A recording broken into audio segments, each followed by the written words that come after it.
어느 바보의 일생. 아쿠타가와 류노스케.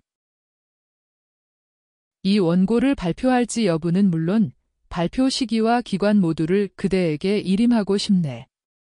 그대는 이 원고에 등장하는 대부분의 인물들을 알고 있겠지. 하지만 나는 발표하게 되더라도 인덱스는 붙이지 않았으면 하네. 나는 지금 가장 불행한 행복 속에 살고 있다네.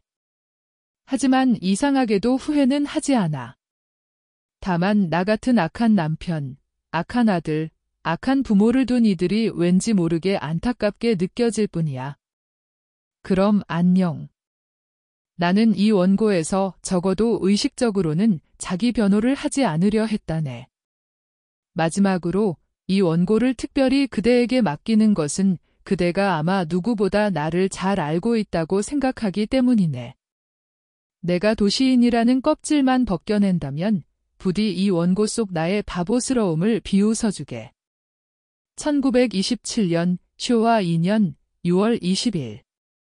아쿠타가와 류노스케. 구메 마사오 군에게 1. 시대. 그것은 어떤 서점의 2층이었다. 20살의 그는 책꽂이에 걸린 서양식 사다리에 올라 새로운 책을 찾고 있었다. 모파상, 보들레르, 스트린드베리, 입센, 조, 톨스토이. 그러는 사이에 해 진력이 다가왔다. 그러나 그는 열렬히 책의 등글씨를 계속 읽었다. 거기에 나열된 것은 책이라기보다는 차라리 세기말 그 자체였다. 니체, 베를렌, 공쿠르 형제, 도스토옙스키, 하우프트만, 플로베르. 그는 어스름과 싸우면서 그들의 이름을 세어나갔다. 그러나 책들은 저절로 나른한 그림자 속으로 가라앉기 시작했다. 그는 마침내 인내심이 바닥나 서양식 사다리에서 내려오려 했다. 그때 우산 없는 전등 하나가 마침 그의 머리 위에서 갑자기 덩그러니 불을 밝혔다. 그는 사다리 위에 멈춰 선 채 책들 사이로 움직이는 점원과 손님들을 내려다보았다. 그들은 이상하게 작았다. 게다가 어딘가 초라해 보였다. 인생은 보들레르의 한 줄만도 못하다. 그는 잠시 사다리 위에서 그런 그들을 내려다보고 있었다. 이 어머니. 광인들은 모두 똑같이 쥐색 옷을 입고 있었다. 넓은 방은 그 때문에 더욱 우울해 보이는 듯 했다. 그들 중 한 명은 오르간을 향해 열심으로 찬송가를 계속 연주하고 있었다. 동시에 또 다른 한 명은 마침방 한가운데 서서 춤춘다기보다는 뛰어다니고 있었다. 그는 혈색 좋은 의사와 함께 이런 광경을 바라보고 있었다. 그의 어머니도 10년 전에는 그들과 조금도 다르지 않았다. 조금도 그는 실제로 그들의 악취에서 그의 어머니의 악취를 느꼈다. 그럼 가볼까요? 의사는 그의 앞장을 서며 복도를 따라 어떤 방으로 갔다. 그 방 구석에는 알코올이 가득 찬 큰 유리 항아리 속에 뇌수가 여러 개 담겨 있었다. 그는 어떤 뇌수 위에서 희미하게 흰 물질을 발견했다. 그것은 마치 달걀 흰자를 살짝 떨어뜨린 것에 가까웠다. 그는 의사와 서서 이야기를 나누면서 다시 한번 그의 어머니를 떠올렸다. 이 뇌수를 가졌던 남자는 XX 전등 회사의 기사였는데 말이야.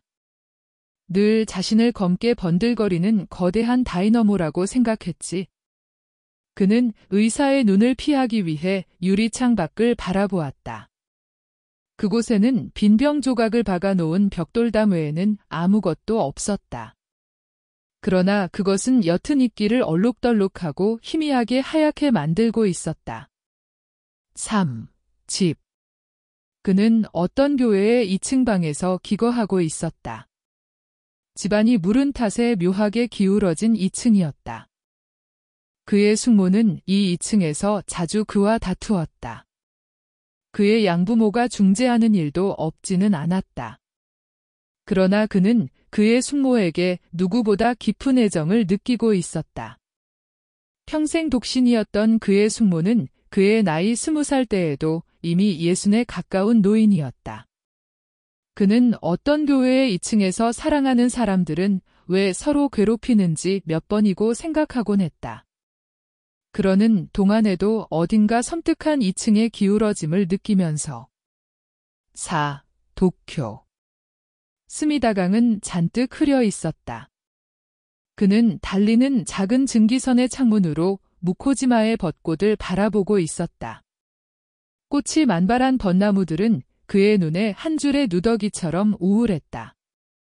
그러나 그는 그 벚꽃, 에도 시대 이래의 무코지마 벚꽃 속에서 어느새 자기 자신을 발견하고 있었다. 오, 나. 그는 그의 선배와 함께 어떤 카페의 테이블에 마주 앉아 끊임없이 권련을 피우고 있었다. 그는 말이 많지 않았다. 그러나 선배의 말에는 열렬히 귀를 기울였다. 오늘은 반나절 동안 자동차를 타고 있었지? 무슨 용건이 있으셨습니까? 그의 선배는 턱을 괜 채 극히 무심하게 대답했다. 별것 아냐. 그냥 타고 싶었으니까. 그 말은 그가 알지 못하는 세계, 신들에 가까운 나의 세계로 그 자신을 해방했다. 그는 무언가 아픔을 느꼈다. 그러나 동시에 기쁨도 느꼈다. 그 카페는 아주 작았다. 하지만 빵의 신의 액자 아래에는 붉은 화분에 심은 고무나무 한 그루가 살이 두꺼운 잎을 축 늘어뜨리고 있었다. 6. 병. 그는 끊임없이 불어오는 갯바람 속에 큰 영어 사전을 펼치고 손가락 끝으로 단어를 찾고 있었다. 털레리어 날개 달린 신발 또는 샌들. 테일 이야기. 텔러파트 동인도에 나는 야자. 줄기는 50피트에서 100피트 높이에 달하며 잎은 우산, 부채, 모자 등으로 쓰인다. 70년에 한 번 꽃을 피운다. 그의 상상은 이 야자꽃을 선명하게 그려냈다. 그러자 그는 목구멍에서 지금까지 알지 못했던 가려움을 느끼고 무심코 사전 위에 침을 뱉었다. 침을. 하지만 그것은 침이 아니었다. 그는 짧은 생을 생각하며 다시 한번 이 야자꽃을 상상했다. 이 머나먼 바다 건너편에 높이 솟아있는 야자꽃을. 7. 그림. 그는 갑자기, 실제로 그것은 갑작스러웠다. 그는 어떤 서점 진열대에 서서 고갱의 화집을 보던 중 갑자기 그림이라는 것을 이해했다. 물론 그 고갱의 화집은 사진판이었음이 틀림없다. 하지만 그는 사진판 속에서도 선명하게 떠오르는 자연을 느꼈다. 그림에 대한 이 열정은 그의 시야를 새롭게 했다. 그는 어느새 나뭇가지의 굴곡이나 여인의 뺨의 부푸름에 끊임없이 주의를 기울이기 시작했다. 비가 올 것 같은 어느 가을날 저녁, 그는 어떤 교회의 가드 아래를 지나가고 있었다. 가드 너머 둑 아래에는 집마차 한 대가 멈춰 있었다. 그는 그곳을 지나면서 누군가 전에 이 길을 지나갔던 것을 느꼈다. 누구일까? 그는 새삼 자신에게 물어볼 필요도 없었다. 23살인 그의 마음속에는 귀를 자른 네덜란드인이 한 명, 긴 파이프를 문 채 이 우울한 풍경화 위에 뚫어지게 날카로운 눈을 주시하고 있었다. 8. 불꽃. 그는 비에 젖은 채 아스팔트 위를 밟고 걸어갔다. 비는 꽤나 거셌다. 그는 물보라가 가득한 속에서 고무 외투의 냄새를 느꼈다. 그러자 눈앞에 가공선 하나가 보라색 불꽃을 내고 있었다. 그는 묘하게 감동했다. 그의 상의 주머니는 동인지에 발표할 그의 원고를 감추고 있었다. 그는 빗속을 걸으면서 다시 한번 뒤쪽의 가공선을 올려다보았다. 가공선은 여전히 날카로운 불꽃을 내뿜고 있었다. 그는 인생을 통틀어 보아도 특별히 원하는 것은 없었다. 하지만 이 보라색 불꽃만은 무시무시한 공중의 불꽃 많은 목숨과 바꿔서라도 붙잡고 싶었다. 9. 시체. 시체들은 모두 엄지손가락에 철사로 된 꼬리표를 매달고 있었다. 그 꼬리표에는 이름이나 나이 등이 적혀 있었다. 그의 친구는 허리를 굽히고 능숙하게 메스를 움직이며 어떤 시체의 얼굴 가죽을 벗기기 시작했다. 가죽 아래로 펼쳐진 것은 아름다운 노란색 지방이었다. 그는 그 시체를 바라보고 있었다.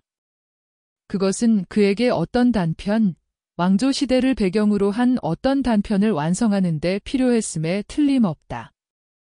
하지만 부패한 살구 냄새에 가까운 시체의 악취는 불쾌했다. 그의 친구는 미간을 찌푸린 채 조용히 메스를 움직여 나갔다. 요즘은 시체도 부족해서 말이야. 그의 친구는 이렇게 말했다. 그러자 그는 어느새 자신의 대답을 준비하고 있었다. 나는 시체가 부족하면 아무런 악의도 없이 살인을 저지를 텐데, 그러나 물론 그의 대답은 마음속에만 있었다. 10. 선생님. 그는 커다란 상수리나무 아래에서 선생님의 책을 읽고 있었다. 상수리나무는 가을 햇살 속에 잎사귀 하나조차 움직이지 않았다. 어딘가 먼 공중에 유리 접시를 매단 저울 하나가 정확히 평형을 유지하고 있다. 그는 선생님의 책을 읽으면서 이런 광경을 느끼고 있었다. 10일 새벽. 밤은 점점 밝아갔다. 그는 어느새 어떤 동네 모퉁이에서 넓은 시장을 내려다보고 있었다. 시장에 모인 사람들과 수레는 모두 장밋빛으로 물들기 시작했다. 그는 권련 한 개의 불을 붙이고 조용히 시장 안으로 걸어 들어갔다. 그러자 가느다란 검은 개 한 마리가 갑자기 그에게 지저댔다. 하지만 그는 놀라지 않았다. 게다가 그 개조차 사랑하고 있었다. 시장 한가운데에는 플라타너스 한 그루가 사방으로 가지를 펼치고 있었다. 그는 그 뿌리 밑에 서서 가지 사이로 높은 하늘을 올려다보았다. 하늘에는 마침 그의 머리 바로 위에 별 하나가 빛나고 있었다. 그것은 그의 25살, 선생님을 만난 지 3달째 되던 해였다. 12. 군항. 잠수정 내부는 어둑했다.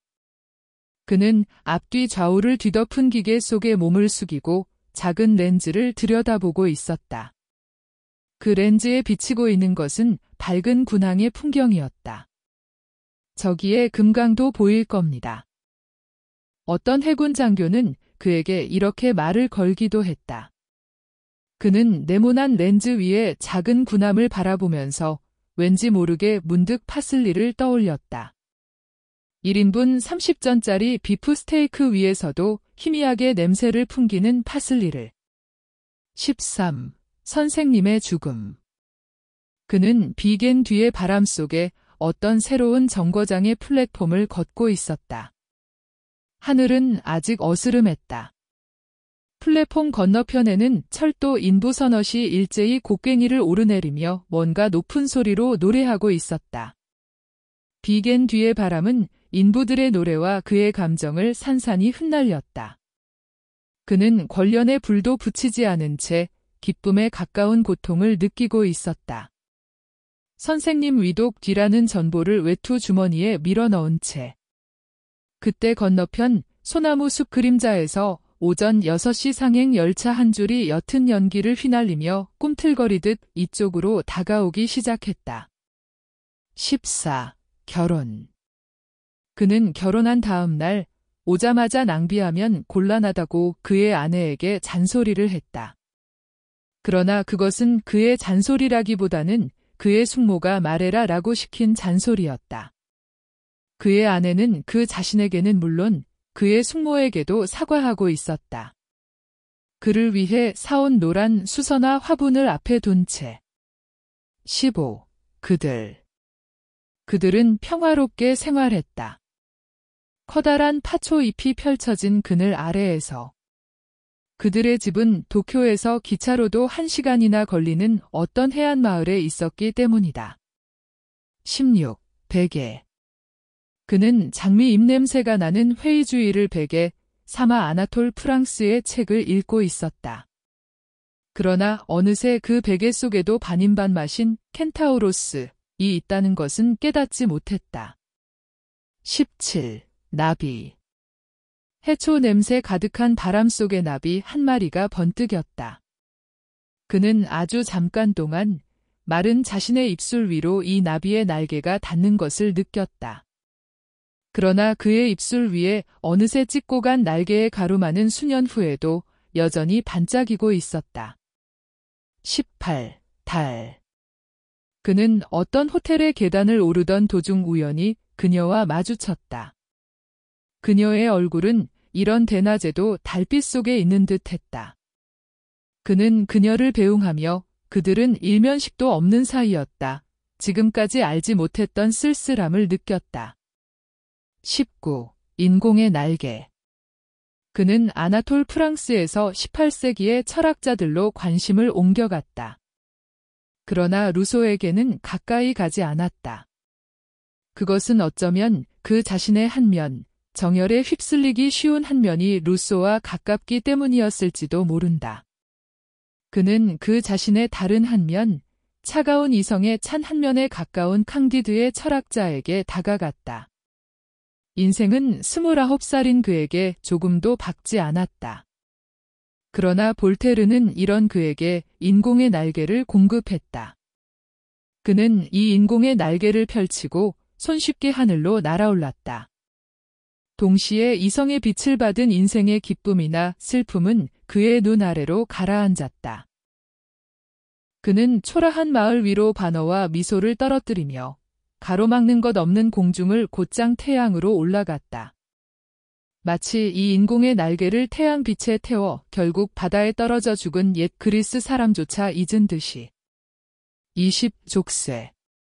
그들 부부는 그의 양부모와 한 집에 살게 되었다. 그것은 그가 어떤 신문사에 입사하게 된 때문이었다.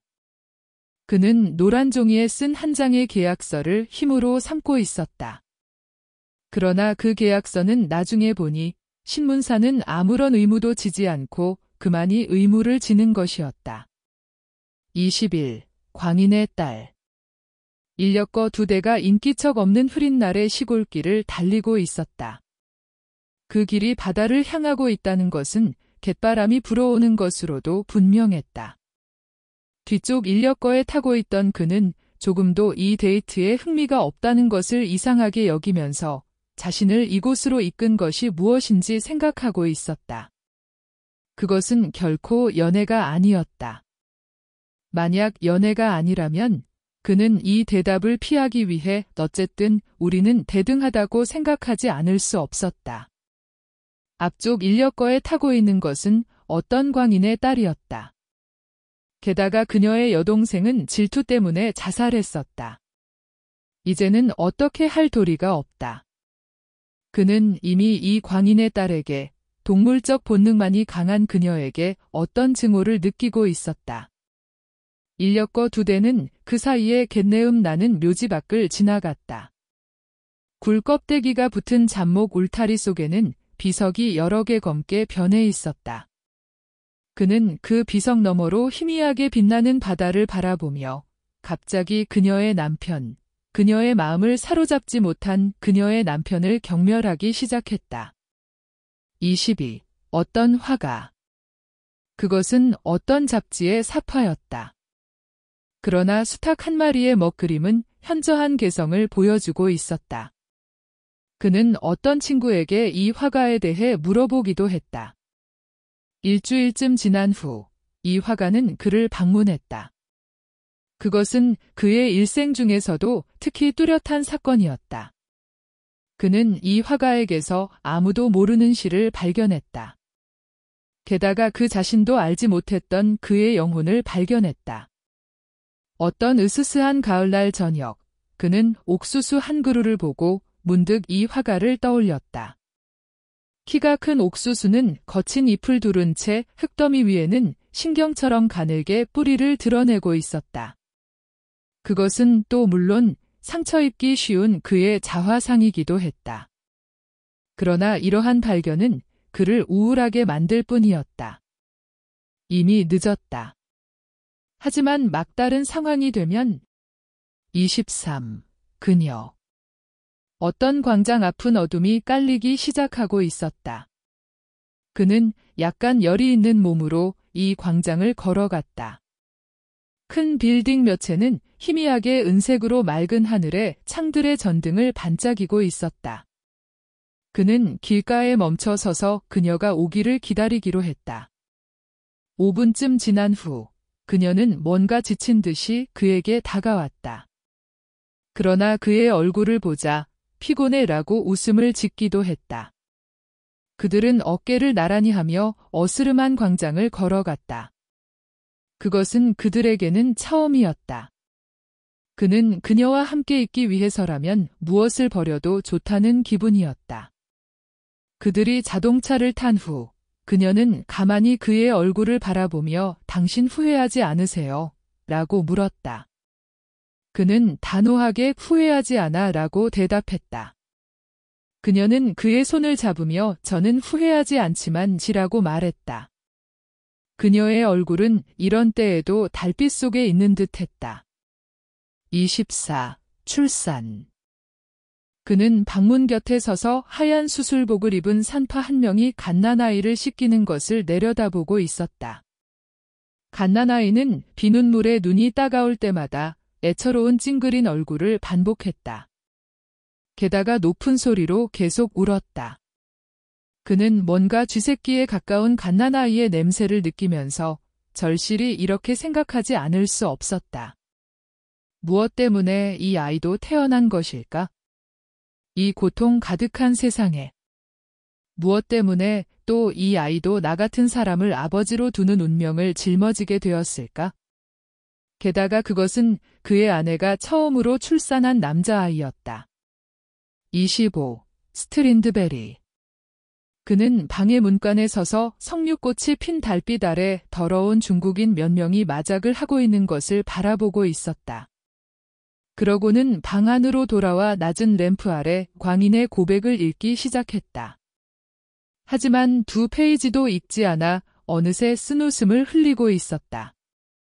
스트린드베리 역시 정부였던 백작 부인에게 보내는 편지에 자신과 별반 다르지 않은 거짓말을 쓰고 있었다. 26. 고대. 채색이 벗겨진 부처들, 천인들, 말들, 연꽃들은 거의 그를 압도했다. 그는 그것들을 올려다본 채 모든 것을 잊고 있었다. 광인의 딸의 소나귀에서 벗어난 그 자신의 행운조차. 27. 스파르타식 훈련. 그는 그의 친구와 어떤 뒷골목을 걷고 있었다. 그때 덮개를 씌운 인력거 한 대가 곧장 맞은편에서 다가왔다. 게다가 그 위에 타고 있는 것은 뜻밖에도 어젯밤의 그녀였다. 그녀의 얼굴은 이런 대낮에도 달빛 속에 있는 듯했다. 그들은 그의 친구 앞에서 물론 인사조차 나누지 않았다. 미인이네요. 그의 친구는 이런 말을 했다. 그는 거리의 막다른 곳에 있는 봄 산을 바라본 채 조금도 망설이지 않고 대답했다. 정말 미인이죠. 28. 살인. 시골길은 햇살 속에 소똥 냄새를 풍기고 있었다. 그는 땀을 닦으며 오르막길을 걸어 올라갔다. 길 양쪽에 익은 보리는 구수한 냄새를 풍기고 있었다. 죽여라, 죽여라. 그는 어느새 입속으로 이런 말을 반복하고 있었다. 누구를? 그것은 그에게 분명했다. 그는 왠지 비굴해 보이는 5분의 아주 짧게 깎은 머리의 남자를 떠올리고 있었다. 그러자 누런 보리 너머로 로마 가톨릭 교회의 사원 하나가 어느새 둥근 지붕을 드러냈다. 29. 형태. 그것은 쇠로 만든 주전자였다. 그는 이 실눈이 박힌 주전자에게서 어느새 형태의 아름다움을 배우고 있었다. 30b. 그는 커다란 침대 위에 그녀와 이런저런 이야기를 하고 있었다. 침실 창밖은 비가 내리고 있었다. 문주란 꽃은 이 비 속에 어느새 썩어가는 듯 했다. 그녀의 얼굴은 여전히 달빛 속에 있는 듯 했다. 하지만 그녀와 이야기하는 것이 그에게 따분하지 않은 것은 아니었다. 그는 엎드린 채 조용히 권련 한 개에 불을 붙이고 그녀와 함께 하루를 보내는 것도 7년이 되었음을 떠올렸다. 나는 이 여자를 사랑하고 있을까? 그는 자신에게 이렇게 질문했다. 이 대답은 자신을 지켜보던 그 자신에게도 의외였다. 나는 아직도 사랑하고 있다. 30일, 대지진. 그것은 어딘가 완전히 익은 살구 냄새에 가까운 것이었다. 그는 불탄 자리를 걸으면서 희미하게 이 냄새를 느끼고 불볕더위에 썩은 시체의 냄새도 뜻밖의 나쁘지 않다고 생각하기도 했다. 그러나 시체가 겹겹이 쌓인 연못 앞에 서서 보니 참혹이라는 단어도 감각적으로 결코 과장이 아니라는 것을 발견했다. 특히 그를 움직인 것은 12에서 13세 아이의 시체였다. 그는 이 시체를 바라보며 뭔가 부러움에 가까운 것을 느꼈다. 신들에게 사랑받는 자는 요절한다. 과 같은 말도 떠올렸다. 그의 누나와 이복 동생은 모두 집이 불탔었다. 하지만 그의 누나의 남편은 위증죄를 저질러 집행유예 중인 몸이었다. 모두 죽어버리면 좋을 텐데.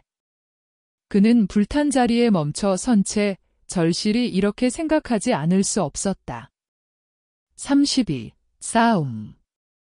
그는 그의 이복 동생과 몸싸움을 벌였다. 그의 동생은 그 때문에 압박을 받기 쉬웠음에 틀림없다. 동시에 그 역시 그의 동생 때문에 자유를 잃고 있었음에 틀림없다. 그의 친척들은 그의 동생에게 그를 본받으라 고 계속 말하고 있었다. 그러나 그것은 그 자신에게는 손발을 묶이는 것과 같았다.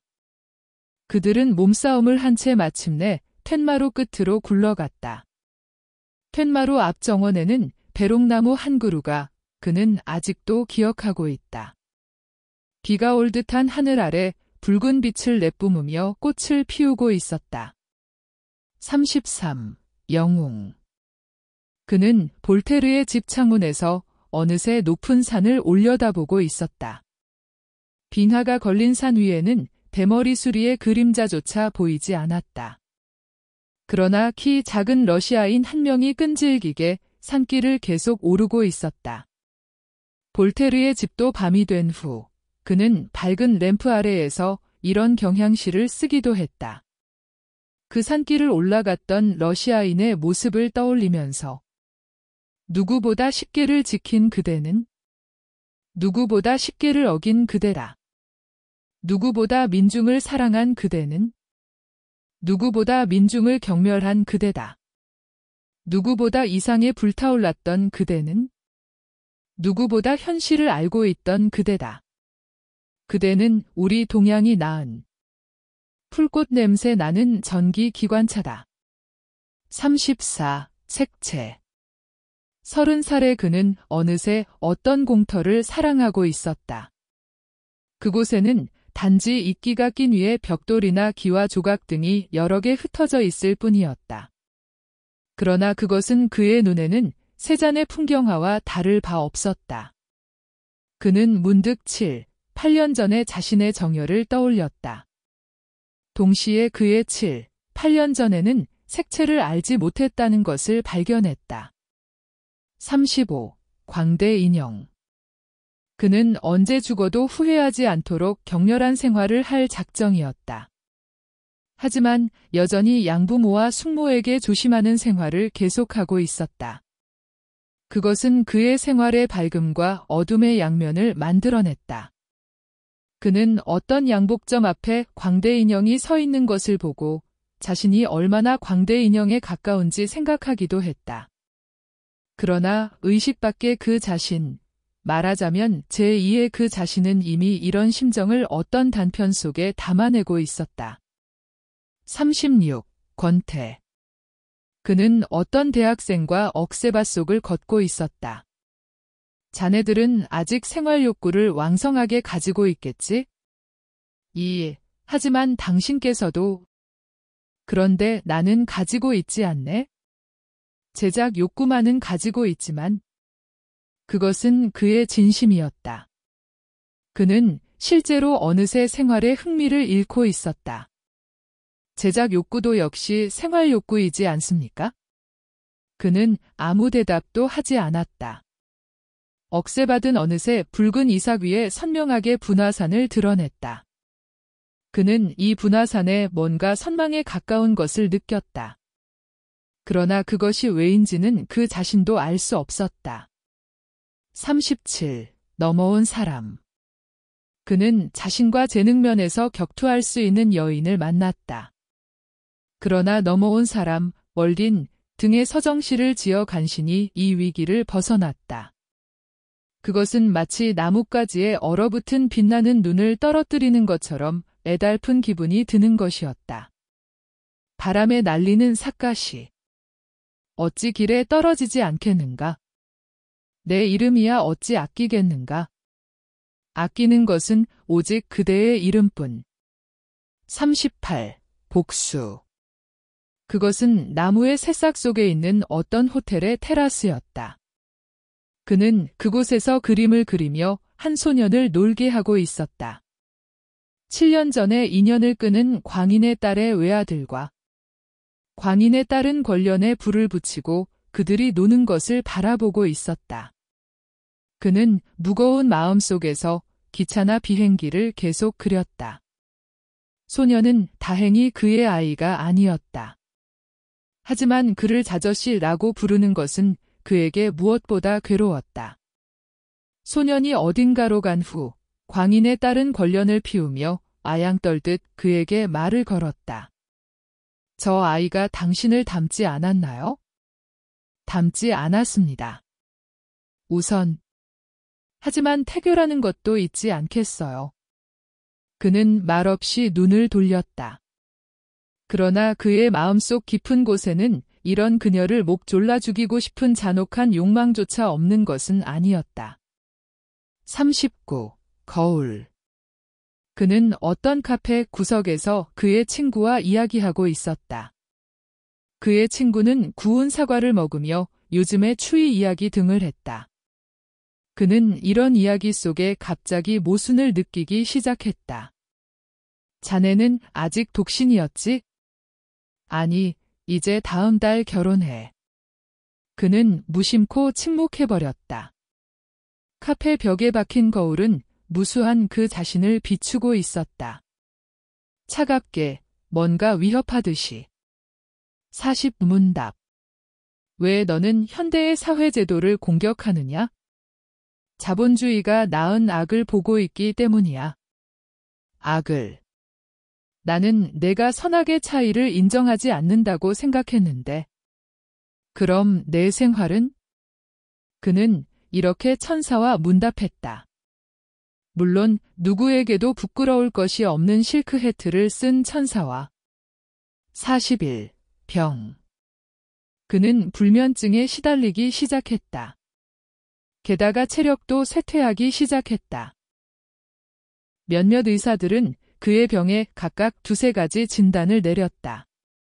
위산과다, 위무력증, 건성능막염, 신경쇠약, 만성결막염, 뇌피로. 그러나 그는 그 자신 그의 병의 근원을 알고 있었다. 그것은 그 자신을 부끄러워함과 동시에 그들을 두려워하는 마음이었다. 그들을, 그가 경멸했던 사회를. 어떤 눈 덮인 날씨에 흐려진 오후, 그는 어떤 카페 구석에서 불붙은 시가를 물고 맞은편 축음기에서 흘러나오는 음악에 귀 기울이고 있었다. 그것은 그의 마음에 묘하게 스며드는 음악이었다. 그는 그 음악이 끝나기를 기다렸다가 축음기 앞으로 걸어가 레코드의 라벨을 살펴보았다. 매직 플루트 모트사어트. 그는 순식간에 이해했다. 10개를 어긴 모차르트도 역시 고통받았음에 틀림없다. 하지만 설마 그처럼. 그는 고개를 숙인 채 조용히 자신의 테이블로 돌아갔다. 42. 신들의 웃음소리. 35살의 그는 봄 햇살이 비치는 소나무 숲속을 걷고 있었다. 3년 전에 그 자신이 썼던 신들은 불행하게도 우리처럼 자살할 수 없다는 말을 떠올리면서 43. 밤. 밤은 다시 한번 다가왔다. 거칠어 보이는 바다는 어스름 속에서 끊임없이 물보라를 뿜어 올리고 있었다. 그는 이런 하늘 아래 그의 아내와 두 번째 결혼을 했다. 그것은 그들에게는 기쁨이었다. 그러나 동시에 고통이기도 했다. 새 아이는 그들과 함께 먼 바다의 번개를 바라보고 있었다.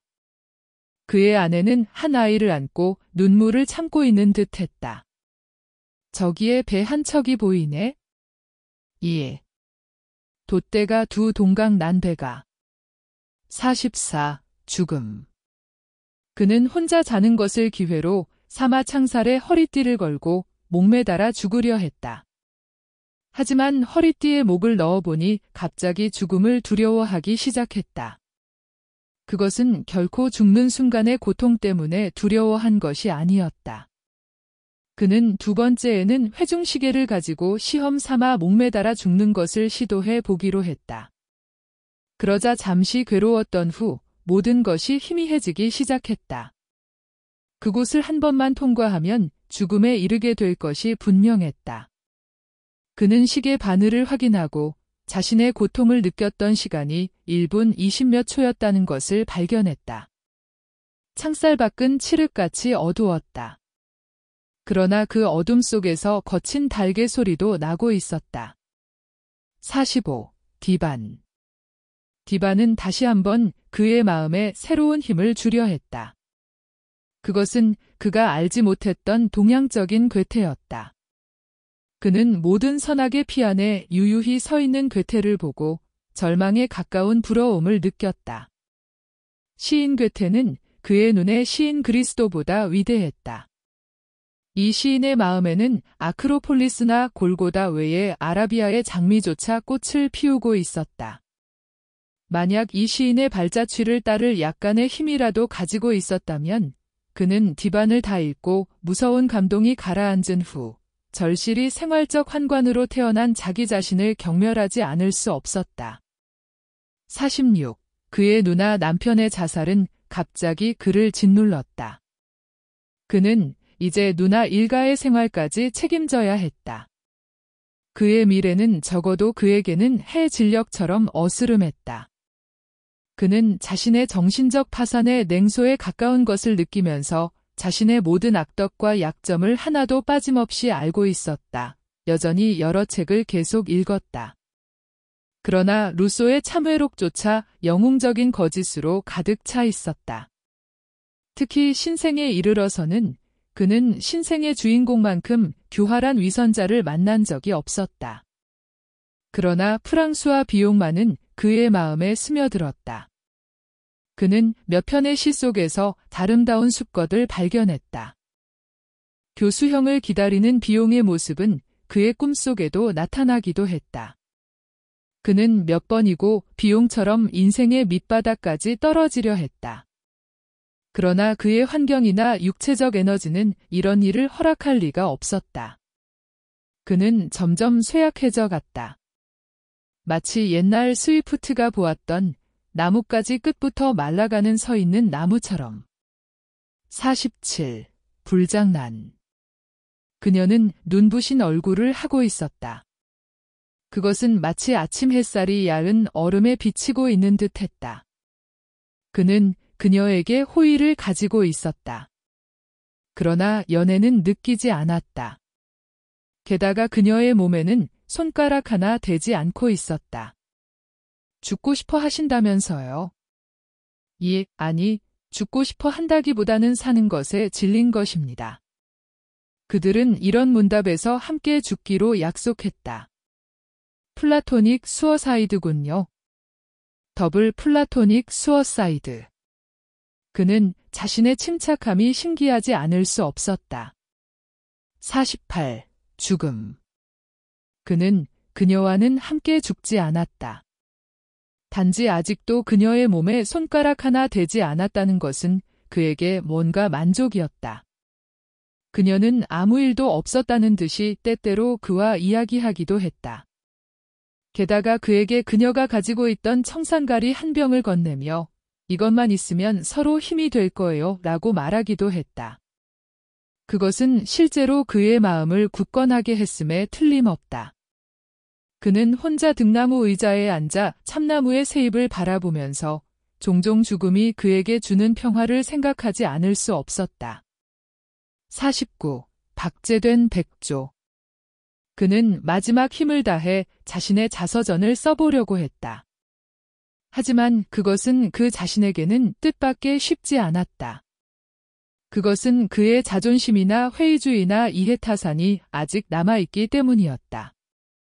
그는 이런 자신을 경멸하지 않을 수 없었다. 그러나 또 한편으로는 누구나 껍질 한꺼풀 벗겨보면 똑같다고 생각하지 않을 수 없었다. 시와 진실이라는 책의 이름은 그에게는 모든 자서전의 이름처럼 생각되기 쉬웠다. 게다가 문학 작품에 반드시 모든 사람이 감동하지 않는다는 것을 그는 분명히 알고 있었다. 그의 작품이 호소하는 것은 그와 비슷한 생애를 보낸 그와 비슷한 사람들 외에는 없을 것이다. 이런 생각도 그에게 작용하고 있었다. 그는 그 때문에 간결하게 자신의 시와 진실을 써보기로 했다. 그는 전의 바보의 일생을 완성한 후 우연히 어떤 고물상의 가게에서 박제된 백조를 발견했다. 그것은 목을 치켜세우고 서 있었지만 누렇게 변한 깃털조차 벌레에게 먹혀 있었다. 그는 자신의 일생을 생각하며 눈물과 냉소가 치밀어 오르는 것을 느꼈다. 그의 앞에 놓인 것은 오직 발광이거나 자살뿐이었다. 그는 해 진력 거리를 홀로 걸으면서 천천히 자신을 멸망시키러 오는 운명을 기다리기로 결심했다. 50. 포로.